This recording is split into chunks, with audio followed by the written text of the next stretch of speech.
one of the things we touched again on offline was, to do this, you have to have that vision. Where am I going? Where am I taking the company?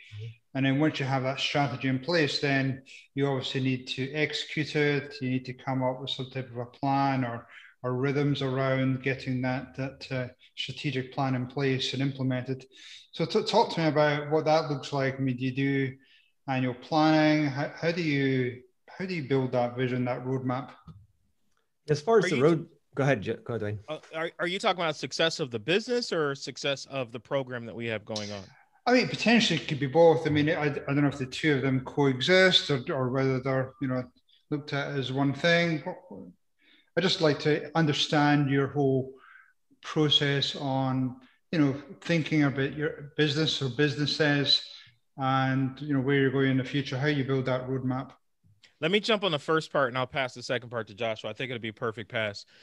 In the beginning, before we hit record, we were talking about the secret to success. Both of you guys said there's no secret. And I jumped up and said there is a secret. I figured it out. So if your listeners are listening, turn it up right now because I'm going to give you the secret to success.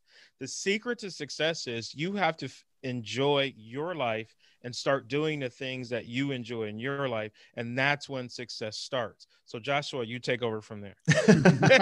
Thanks for the lead in, Duane. I give you the hard part. It's like you gave me the pliers, but I got to dismantle the bomb. Yeah, nice. Thank you. I love it. No, I mean, really, for us, anyway, in any business, we have to get down to the very basics, right? And it's all about, for me personally, in our design manage practice, it's all about the customer experience, right? From beginning to end. We have to fall deeply in love with our ideal client, not our product or service. We have to fall in love with our ideal client and then figure out what they need and what we can offer them as the experience from the beginning to the end. So in doing so, you create a win-win environment, which means that the client wins fully through. You win because you're going to get tons of referrals out of this.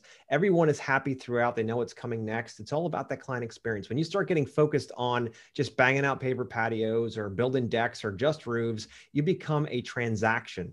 And as Duane mentioned before, if you're focusing only transactionally, you're only going to go so far because it's a hollow, let's put it this way, it's like a 30-year-old concept, right? It's hollow, where nowadays consumers are much more sophisticated and they want the experience. They're used to being wowed. They're used to clicking a button and getting whatever they want one day later. Like it doesn't matter anymore. It's a very different world. So we have to be focused more on the transformational side of business, where you're transforming their lives, not just giving them what they asked for, but giving them that plus an experience they'll never forget. It's a huge piece in all of this to make sure that we know where it's going. So I say all of that because now with Yes Express and helping all of these students out across the country take their businesses to the next level, it's so important for us to be focused on delivering so much more than they expect.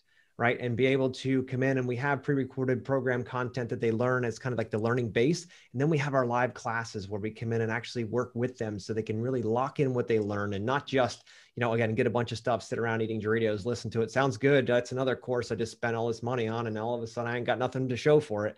Like we really hold them accountable. When it comes to sales, we do role plays, which it's pretty common in the sales industry, but not the way we do it.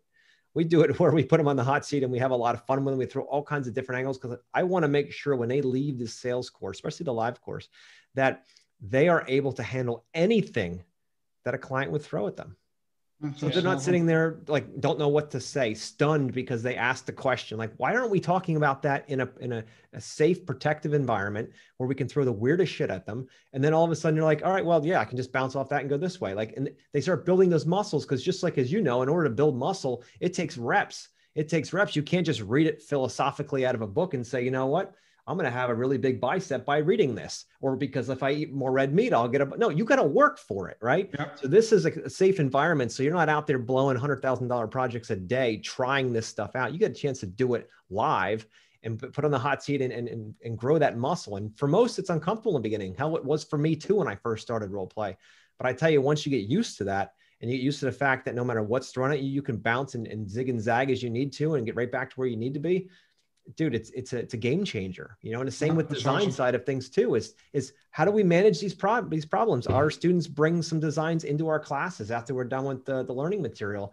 And then we talk about how do we solve these problems based on some of our core fundamental principles that we teach about, like the 3 zones, making sure that we have the 3 zones well allocated, making sure we have these strong lines of force in place. And we think about our axial lines and all, like things that you would normally maybe read out of a book. We're showing you how to implement them, how to make it real, how to bring these things to life, and not just be a bunch of philosophical bullshit, but actually be hands-on, move the earth kind of stuff.